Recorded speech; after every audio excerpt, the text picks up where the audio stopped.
এটা হলো যে আমি কোরআন শরীফ খুব সুন্দরভাবে ফার্স্ট টু লাস্ট দেখে দেখে এবং প্রায় অর্ধেক পারার মতো আমার মুখস্থই ছিল, হ্যাঁ, একদম একটা না মুখস্থ। এবং আমি এতটাই ধর্মান্ধ ছিলাম যে কোনো এক সময় রমজান মাসে আমার বাড়ির সামনে এক নাপিত একটা পোস্টার লাগাইছে, হ্যাঁ, নাপিতের দোকানের সামনে পোস্টার লাগাইছে, সিনেমার পোস্টার। হ্যাঁ, তো সেটা লাগাইছে অশ্লীল ছবি আর কি। তো ওখানে আমি যে হুজুরের কাছে কোরআন শিক্ষা নিয়েছি, হুজুর আমাকে বলতেছে, ভাইনা, যদি ইমান ঠিক রাখতে চাও, যদি তুমি মুসলমানের বাচ্চা হয়ে থাকো, এটা প্রতিবাদ করো, না হলে কিন্তু তোমার আমার জীবনে ব্যস্ত করে কোনো সুখ শান্তি বা ভালো কিছু জীবনে পাবা না। তো এমন ভাবে বললো, রক্ত গরম হয়ে গেল। আমি হকি স্টিক নিয়ে গিয়ে ভাঙা চূড়া করে দিলাম এবং ওই নাপিতের মাইরা মুইরা মনে করে এলাকার থেকে বিতাড়িত করে দিলাম। আচ্ছা, পরে ওই নাপিতের বাড়িতে আমি আবার গিয়ে খোঁজ খবর নিয়ে দেখলাম যে আমি মারার কারণে ওর বাড়িতে ৬-৭ জন লোক না খেয়ে আছে, এবং ওইটাই তার উপার্জনের উৎস। তো আমি যে এই কাজটা করলাম, হুজুর খুব বাহবা দিল, সবাই খুব বাহবা দিল, এবং মুসলিম উম্মার যত লোকজন ছিল আমার বাড়ির আশেপাশে সবাই আমাকে মুজাহিদ বলে ঘোষণা দিল। হ্যাঁ, এবং অরিজিনাল আমি জিহাদি সৈনিক, অমুক তমুক অনেক ব্যাখ্যা। আচ্ছা, যাই হোক, সেটা আমি খুশি হয়েছিলাম। কিন্তু যখন গিয়ে দেখলাম যে তার বাড়িতে এই অবস্থা, তখন খুব খারাপ লাগছিল।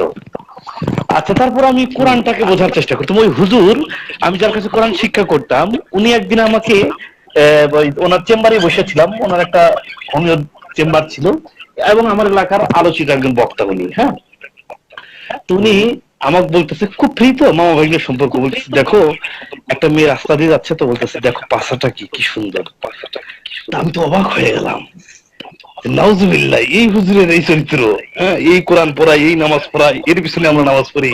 হ্যাঁ, তো আমি অবাক বিস্ময়ে ওর দিকে তাকায় থেকে আমার ওর কথাগুলি শুনলাম। তো পরে ওয়াজ মাহফিলের আয়োজন করা হলো। আমি প্রায় ধরেন এক যুগেরও বেশি সময় মানে বাৎসরিক ওয়াজ মাহফিলের প্রোগ্রামের আমি একজন কোঅর্ডিনেটর, হ্যাঁ, ছিলাম এক যুগের আগে বেশি সময়। তো ওখানে প্রথম ওয়াজ মাহফিল যখন আয়োজন করলাম আমি ওনার সাথে, উনি আমাকে বিভিন্ন বক্তা কয়ে যে, তাহলে কেমন বক্তা নিয়ে আসবে প্রথমবার আমাদের আলোচনার সময়।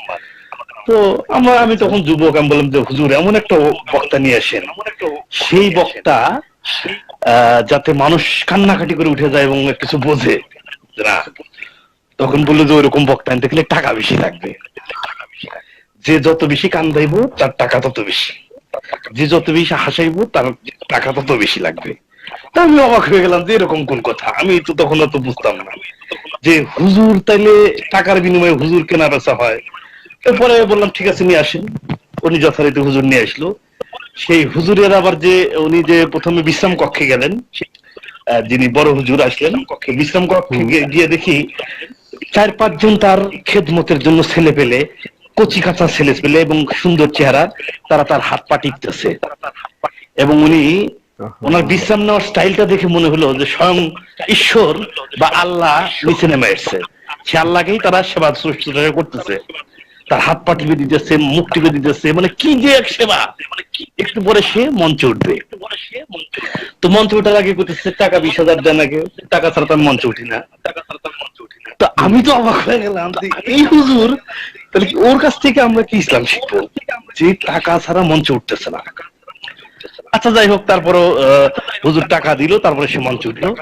উঠে তার বক্তব্যে, তার কথায় ওই যত শ্রোতা ছিল অবাক হয়ে অপলক দৃষ্টিতে অনিমেষ নয়নে তাকিয়ে থেকে তার বক্তব্য শ্রবণ করলো। কইরে সবাই কান্নাকাটি করে উঠে গেল, হাই রে বক্তা, বলতেছে এই বক্তাকে আবার আগামী বছর দাওয়াত দেন। তো এরকম ধরেন, এরকম এই বক্তা গেল, বিভিন্ন বক্তার বিভিন্ন চরিত্র, অমক তমক, এগুলো যখন দেখলাম, দেখে তখন আমার মনে হলো যে না, ধর্ম সম্পর্কে আমাকে জানতে হবে। আমি তো এগুলো পাপ করতেছি, আমি তো পাপ করতেছি, তো জানবো কি করে? প্রথমে ইসলাম ধর্মের মূল উৎস কি বলে, কোরআন, বুখারী শরীফ, মুসলিম, তিরমিজি, এগুলো পড়তে হবে। তো এগুলো অর্থ সহ কোরআন প্রথমে নিয়ে আসলাম। আমি প্রথমে যে সূরাটা আমার কাছে ভালো লাগতো, লাহাব সূরাটা, ওই সূরাটার অর্থ পড়ে আমার মেজাজ খারাপ হয়ে গেল। আমি মুসলমান মানুষ, আমি কিসের জন্য অমুক ধ্বংস তমকের 14 গোষ্ঠী ধ্বংস, আল্লাহু আকবার, এটা কোনো নামাজের সিস্টেম হইলো? আমি কিসের জন্য বদনাম করে নামাজ পড়বো, সেই নামাজে এই উপাসনা করবো, সেই উপাসনায় মানুষের বদনাম, গীবত। আল গীবাত আসাধ্য মিনাল জেনা, কোরআনই লেখা আছে গীবত হলো জেনার সমতুল্য। আমি হিসাব মিলাতে পারলাম না। আমি হুজুরদের মাঝে মাঝে প্রশ্ন করতাম, কোন প্রশ্ন না সঠিক, যে প্রশ্নটা আমার কাছে কমপ্লিকেটেড ছিল তার উত্তর দিতে পারে না। যেমন আমার কাছে একটা প্রশ্ন ছিল যে, যেমন মুফাসসির ভাইয়ের সাথে কিন্তু আমার ব্যক্তিগত সম্পর্ক, মানে ভালো সম্পর্ক। উনি একদিন আমাকে প্রশ্ন করছিলেন, আচ্ছা তুমি বলো যে কেন মোহাম্মদ 6 বছরের একটা মেয়েকে, মতান্তরে ধরলাম 9 বছরই, তাকে কেন বিয়ে করছিল? তো মুফাসসির ভাইয়ের এই প্রশ্ন শুনে আমার তখন মাথার মধ্যে ঢুকে গেল। আমি হুজুরের কাছে ব্যাখ্যা চাই। হুজুর তখন আমাকে যে সমস্ত কথা বলে, মেজাজ আরো খারাপ হয়ে যায়। হুজুর বলতেছে যে এটা আল্লাহ পাকের ইচ্ছায় হয়েছে। যে আল্লাহ পাকের ইচ্ছা আমি অনুসন্ধান করতে যা দেখি, মোহাম্মদের ইচ্ছাটাই আল্লাহর ইচ্ছা। হ্যাঁ, মোহাম্মদের ইচ্ছার বহিঃপ্রকাশটাই হলো আল্লাহ। তো এরকম বিভিন্ন কিছু পড়ে দেখি, তারপরে কোরআন শরীফের বিভিন্ন তর্জমা, বিভিন্ন কিছু ঘেটে ঘেটে আমি অবাক হয়ে যাই যে মানুষ সারা পৃথিবীতে কোটি কোটি মুসলমান যারা আছে, এরা কতটা ভুলের মধ্যে আছে। হ্যাঁ, এবং আমি যে একটা এই বিষয়ে আয়েশার একটা হাদিস আছে এরকম, যে আপনি যেরকম আয়াত চান আল্লাহ সেরকম আয়াত সাথে সাথে নাযিল করে ফেলেন। এটা মুফাসসির ভাই আমাকে বলছে যে যখন যেরকম প্রয়োজন হয় সেরকম ভাবে উনি আয়াত নাযিল করে। হ্যাঁ, তো যাই হোক, আমি এই মুহাম্মদের যখন যেটা প্রয়োজন হয় সেই অনুসারে আল্লাহ সাথে সাথে আয়াত নাযিল করে এবং ওই ওর সুবিধার জন্য। এবং আমার ওই সওদার কাহিনীটা যখন আমি পড়লাম এবং এটা জানলাম, আমি অবাক হয়ে গেলাম। মানে মুহাম্মদের জীবনী আমি যত পড়ছি তত ইসলাম থেকে আমি বিচ্যুত হয়েছি। এবং ইসলাম আমার কাছে ভণ্ড ধর্ম, এবং এটা ধর্মই না, শুধু ইসলাম না, আমি কোনো ধর্মই মানি না, কিন্তু ইসলাম ধর্মটা যে আসলে টোটাল একটা মানে সবচেয়ে ফেক ধর্ম। ধর্মের তো একটা মানে ফেকেরও একটা শেষ আছে, সর্বোচ্চ ফেক হলো ইসলাম। সেখানে মানুষকে কত ভাবে প্রতারণা করা হয়েছে। এই যে গনিমতের মাল, এই ব্যাখ্যাটা আমি কারো কাছে পাইলাম না, কারো কাছে না। ওরা যেভাবে আমাকে গনিমতের মাল বুঝায়, তাহলে এটা হইলো। আবার আল্লাহ সম্পর্কে যেভাবে আল্লাহ নিজেকে রিপ্রেজেন্ট করার চেষ্টা করছে, আল্লাহর এত কিসের জন্য তার নিজের প্রশংসার প্রয়োজন, আমাকে এটা বলেন।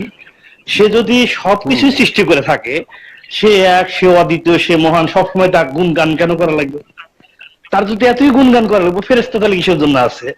আর যদি আমাকে উনি পরীক্ষার জন্যই দুনিয়াতে প্রেরণ করে থাকেন, তাহলে আমার মতো একটা নাদানের পরীক্ষা দিয়া ওনার কি যায় আসে? আচ্ছা, মেনে নিলাম, সেটা মেনে নিলাম, সে পরীক্ষা দিচ্ছে। তাইলে একটা কোরআন হাদিসের মধ্যে আছে, এক হুজুর ওয়াজে বলতেছে যে এক মহিলা সারা জীবন বেশ্যাবৃত্তি করছে, হ্যাঁ, শেষ সময় এসে সে তার মোজা, পায়ের মোজা দিয়ে ইয়ের মধ্যে থেকে পানি তুলে এক কুকুর বা বিড়ালকে খাওয়াইছে, এই জন্য সে বেহেশত পাইছে। তাহলে বেশ্যাবৃত্তি করার পরে এই সামান্য কাজে যদি বেহেশত পায়, তাহলে তো আমার তো বেহেশত নিশ্চিত। আচ্ছা, মূল থিম যেটা আমি বলতে চাই আপনার কাছে, যে এই ধর্মটা, এই ধর্ম ব্যবসা, এটা টোটালি ব্যবসা। আমি এখন অনেস্টলি সে দ্যাট, আমি হুজুরদের খুব কাছে থেকেছি। আপনি আমাকে, আফসিফ ভাই, আপনি সবাই এখানে যারা ভিউয়ার যারা আছে, আমি সবাইকে চ্যালেঞ্জ করি, একজন হুজুর আমাকে দেখান, হক্কানি হুজুর বলে যে বলে, হক্কানি আলেম, কোন সে হক্কানি আলেম, তার কাছে আমি যেতে চাই, শিখতে চাই। যত বড় বড় বক্তা, যত বড় বড় ইসলামী লেবাসধারী, এরা কেউ টাকা ছাড়া মঞ্চে ওঠে না ভাই, কেউ না। 1 টাকা কম হলে পরের বছর আসলে সবাই জানে, কেউ মুখে বলে না, কিন্তু সবাই আসলে জানে। আবার চরিত্র দেখেন, হুজুরদের চরিত্র, অধিকাংশ হুজুরের চরিত্র খারাপ। অধিকাংশ ওয়াজ মাহফিল যারা করে বা বড় বড় লেকচার দেয়, এদের অধিকাংশেরই চরিত্র খারাপ। এবং এই লুচ্চামি এবং এটাকে বলা হয় কি চারিত্রিক যে অবক্ষয়ের যে বিষয়টা, এটা এরাই অ্যাপ্রুভ করছে এবং এটাকে তারা জায়েজ করার জন্য বিভিন্ন ধরনের ফতোয়া দেয়। আবার এই যে দেখেন, কিছুক্ষণ আগে একজন আপনার সাথে আসলো যে ইসলামে নাকি মানে মেয়েদেরকে বেশি প্রায়োরিটি দেওয়া হয়েছে। কোথায় মেয়েদেরকে প্রায়োরিটি দেওয়া হলো? মেয়েদেরকে ইসলামে যতটা হীন করা হয়েছে, ছোট করা হয়েছে, অন্য কোনো ধর্মে মনে হয় করা হয় নাই।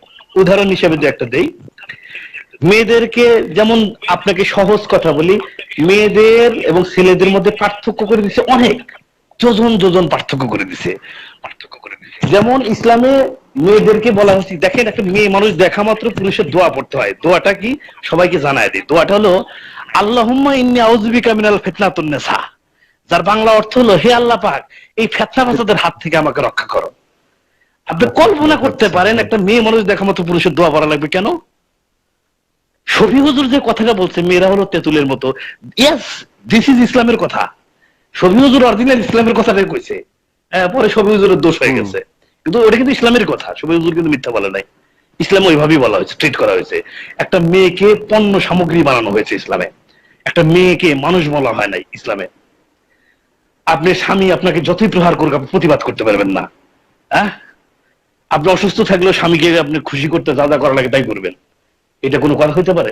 আবার আপনি একটা ইসলামে একটা অসন্তুষ্ট রাখলে সারা রাত ফেরেশতারা লানত বর্ষণ করে। হ্যাঁ, এবং আপনি ব্যস্ত তো পাবেনই না, প্রশ্ন জাগে না, সারা জীবনে ব্যস্ত পাবেন না। আবার আপনি দেখেন মেয়েদেরকে সৃষ্টি করা হয়েছে পুরুষের পাঁজরের বাঁকা হাট থেকে। পুরুষের পাঁজরের বাঁকা হাট থেকে কেন মেয়েদেরকে পয়দা করা হবে? আবার মেয়েদের সম্পর্কে দেখেন, মেয়েদেরকে যখন একটা মেয়ে যে আপনারা 5 ভাই বোন হন, 4 জন বোন 1 জন ভাই, সম্পদের বেলাও একজন ভাই যা পাবে ওই 5 জন মিলে তাই পাবে। এটা কোনো হাদিস হতে পারে? এটা কোনো কোরআন হতে পারে? এটা কোনো ইকুইটেবল ডিস্ট্রিবিউশন হলো? হয় নাই। মেয়েদেরকে ওই যে এই যে পর্দা কিছু না। যেমন আমি আপনাকে আরেকটা কথা বলি, যেমন আমি কিন্তু আপনার নিয়মিত ফলোয়ার। আমি আপনার ছবিগুলো কয়েকদিন আগে আপনাকে ভাবির ছবি দিয়েছেন, ভাবির সাথে এই ছবিতে দেখি যে মুমিনরা কি সুন্দর কমেন্ট করতেছে। আপনি কেন ইমাজিন দেখতে ওদের দৃষ্টিভঙ্গি ওরকম কেন? আসিফের বউটাকে তো নিজের বোন মনে কর, আসিফের বউটাকে তো নিজের মা মনে কর, অসুবিধা কি? তা মনে না করে ওখানে কমেন্ট করতেছে। এটি হলো বাংলা এই মুসলিমদের চরিত্র হলো এরকম, নিজের লোভ লালসা জাগে সেটা কিছু না। এখন আর একজন কি পড়লো না পড়লো ওটা তো তোমার দেখার বিষয় না, তুমি অ্যাভয়েড করে যাও, তুমি তো মুমিন। তোমার তো ওখানে আপনার স্ট্যাটাস গুলো যদি কেউ ওখানে কমেন্ট গুলো পড়ে তাহলে মুমিনদের চরিত্র ক্লিয়ার হয়ে যাবে। প্রত্যেকটা স্ট্যাটাসে মুমিনদের। আপনি যে পাবলিক করে রাখছেন এই জন্য আপনাকে ধন্যবাদ, আপনি কাটার দরকার নাই, ওটা পাবলিকই রেখে দিন। কারণ এগুলো হচ্ছে প্রমাণ, এগুলো হচ্ছে প্রত্যেকটা প্রমাণ মুমিনের চরিত্র যে কি, যে মুমিনের চরিত্র একদম পরিষ্কার হয়ে যায়।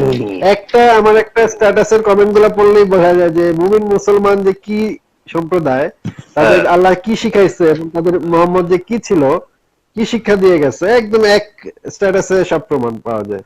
আচ্ছা, আর একটা হলো আপনার ধৈর্য নিয়ে আমি একটা কথা, আপনি যে পরিমাণ ধৈর্য নিয়ে এই প্রোগ্রাম মানে লাইভ প্রোগ্রামই করতেছেন, আমার জানা মতে আমি এরকম কোন ধৈর্যশীল ব্যক্তি আমি দেখি নাই ভাই।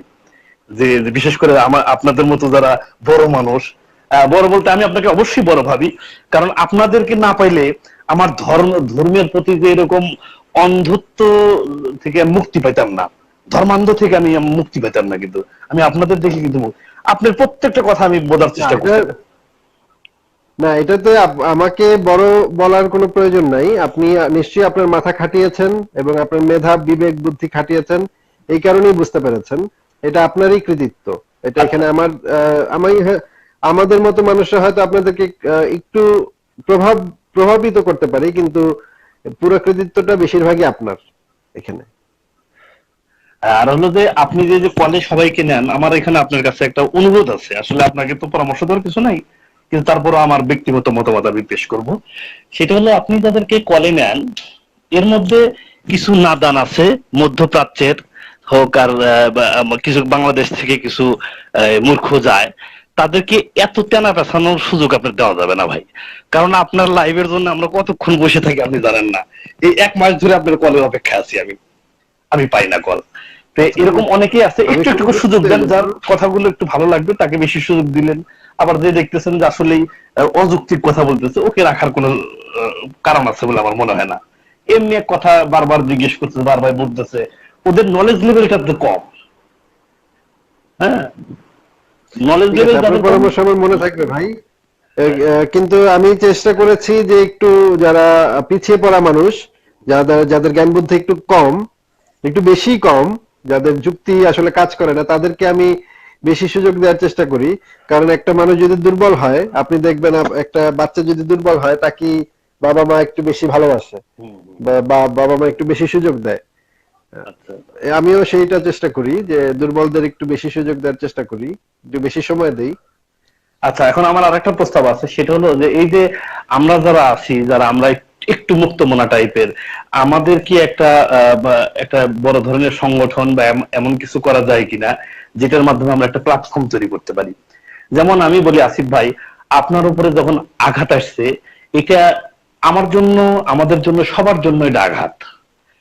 আপনি একটা লোক, আমার বাংলাদেশের অধিকাংশ মানুষই কিন্তু আল্লাহকে বিশ্বাস করে না। এটা আপনি মানেন কিনা জানি না, আমি যেটা বলি সেটাই সত্য, জেনে বলতেছি যে মানে না, বিশ্বাস করে না। যদি বিশ্বাসই করতো তাহলে অন্যায় করতো না কেউ। যদি বিশ্বাস করতো, কোরআন হাদিস মেনে চলতো। ওই হুজুর নামাজ।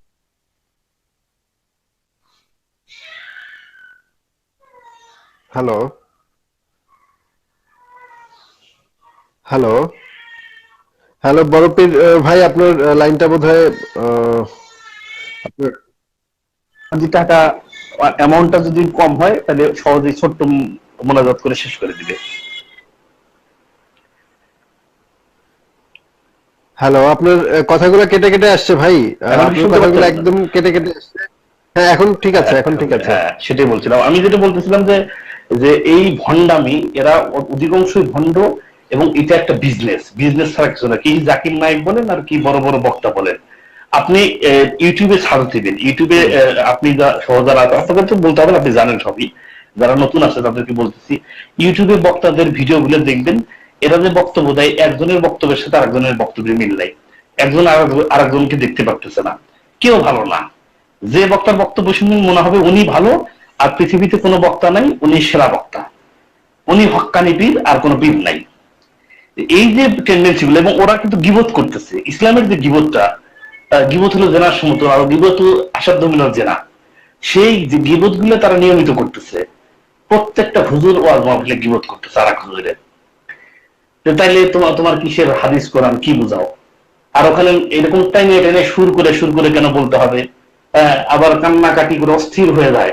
আপনি দেখেন, এগুলো যদি বাস্তব যদি জানতেন আপনি, যে আসলে বাস্তবতা এরা কত টাকা নেয়। এখন হেলিকপ্টারে ওয়াজ করে, হেলিকপ্টারে, এবং 1 বছর 2 বছর আগে থেকে তাদের কাছ থেকে শিডিউল দিতে হয়, নাইলে তার শিডিউল পাওয়া যায় না। টাকার অ্যামাউন্ট অ্যাডভান্স করতে হয়, এবং সেখানে তাদের পাকা রসিদ আছে। পাকা রসিদ, ইসলাম প্রচারের জন্য টাকার বিনিময়ে তারা প্রচার করতেছে ইসলাম। আবার দেখেন তার এই যে মসজিদ মাদ্রাসা থেকে শুরু করে প্রত্যেকটা জায়গায় দেখবেন যে এই জিনিসগুলো, এই যে শারীরিক ভাবে ছাত্ররা, মাদ্রাসার ছাত্ররা যে নিগৃহীত হচ্ছে, বিভিন্ন জায়গায় ঘটনাগুলো ঘটতেছে। আপনি কি আমাকে এরকম দেখাইতে পারবেন? যতগুলো মাদ্রাসার ঘটনা আছে, ততগুলো কি প্রাইমারি স্কুলের এরকম কোনো ঘটনা আছে? এরকম কি অন্যান্য স্কুলের বা ইংলিশ মিডিয়াম স্কুলের আছে? নাই। ঘুরে ফিরে মাদ্রাসা লেভেলের। কিন্তু কিন্তু ইসলামে তো আসলে এই যে ধর্ম প্রচারের জন্য টাকা নেয়ার সিস্টেমটা ইসলামের ভিতরে আসলে নাই। নাই নাই। এটা হচ্ছে যারা করছে তাদের দোষ। একটা হচ্ছে গিয়ে ইসলামের মূল ও নীতিতে সমস্যা, আর একটা হচ্ছে ইসলামের যে প্রায়োগিক ব্যাপার, প্রায়োগিক দিক দিয়ে সমস্যা, প্র্যাকটিক্যালি সমস্যা। আমার মনে হয় যে এই যে যে মৌলানারা এইভাবে টাকা নিচ্ছে ওয়াজ মাহফিল করে, সেটা হচ্ছে ইসলামের প্রায়োগিক দিকের সমস্যা। কিন্তু ইসলামের মৌল সমস্যার দিকে আমরা বেশি ফোকাস করি, যে মৌল বিষয় যেমন কোরআন এবং হাদিস এবং মোহাম্মদের জীবন, এই সমস্ত জায়গায় কি কি প্রবলেম আছে সেই সমস্ত জায়গায় আমরা বেশি ফোকাসটা করি। Right, right. তো এই জন্যই আমি আপনার এই ফেসবুকে আপনার ওই যে ব্লগের লেখাগুলো মাঝে মাঝে শেয়ার দিন। অনেকেই বোঝে না, যারা আছে আপনার ফলোয়ার, যারা নিয়মিত দেখে, ব্লগের লেখাগুলো সুযোগ পেলে আপনি শেয়ার দিবেন, বা আপনি মাঝে মাঝে লেখালেখিও করেন। এটা বন্ধ রাখার কোনো দরকার নাই, চালায় যান। এবং সত্যি আপনারা, বিশেষ করে আপনারা কয়েকজনের কথা আমি সারা জীবন মনে রাখবো, যে আসলে আপনারা যদি এইভাবে না লিখতেন, এইভাবে যদি না সোচ্চার হতেন, আপনার জীবন এবং সম্ভ্রমের ঝুঁকি তো 100% আছে। আপনি বাংলাদেশে আসলে কি হবে আমি জানি না। আমি জানি না, আপনার জীবন নিয়ে আমি নিজেও শঙ্কিত। শুধু আপনি কেন, আপনাদের মতো যারা মুক্তমনা, তাদের সবার জীবনই শঙ্কায় পড়ে যাবে। আর এই যারা মুমিন বান্দা আছে, এদের কাছ হ্যালো, থেকে একটু আবার দূরে আবার থাকার ওনার চেষ্টা করবেন। অডিও। হ্যাঁ, কারণ এরা সুযোগ পেলে।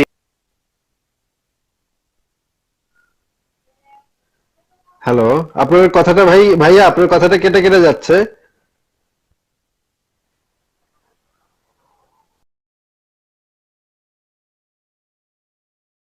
অনেক ধন্যবাদ ভাই।